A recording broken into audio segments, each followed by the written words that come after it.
மறைக்கப்பட்ட உண்மைகளை வெளிச்சத்திற்கு கொண்டுவரும் உங்கள் மக்கள் வெளிச்ச செய்திகள். வணக்கம். ஈரோடு மாவட்டத்தில் ஒன்றிய பாஜக அரசை கண்டித்து இந்தியா கூட்டணி சார்பில் பல்வேறு இடங்களில் ஆர்ப்பாட்டம் நடைபெற்றது. நம்பியூரில் இந்தியா கூட்டணி சார்பில் ஒன்றிய அரசை கண்டித்து ஆர்ப்பாட்டம் நம்பியூர் பஸ் நிலையம் முன்பு நடைபெற்றது. ஆர்ப்பாட்டத்திற்கு நம்பியூர் கிழக்கு ஒன்றிய திமுக செயலாளர் மெடிக்கல் செந்தில்குமார் தலைமை தாங்கினார். காங்கிரஸ் கமிட்டி முன்னாள் மாவட்ட தலைவர் SP சரவணன், நம்பியூர் பேரூர் கழக திமுக பொறுப்பாளர் NS ஆனந்த்குமார், காங்கிரஸ் கட்சி வட்டார தலைவர்கள் ஜவஹர், சண்முக சுந்தரம் ஆகியோர் முன்னிலை வகித்தனர்.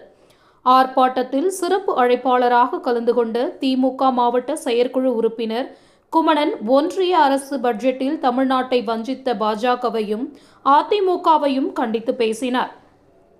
ஆர்ப்பாட்டத்தில் வழக்கறிஞர் சென்னியப்பன், நம்பியூர் மேற்கு திமுக ஒன்றிய செயலாளர் சென்னிமலை, காங்கிரஸ் கட்சி மாநில பொதுக்குழு உறுப்பினர் மனோகரன், காங்கிரஸ் கட்சி நகர தலைவர் சதீஷ்குமார், மாவட்ட செயலாளர் விக்னேஷ் என்கிற கோபிநாத், மாவட்ட செயலாளர் மகளிர் தொண்டரணி அமைப்பாளர் சுஜாதா உட்பட பலர் கலந்து கொண்டனர்.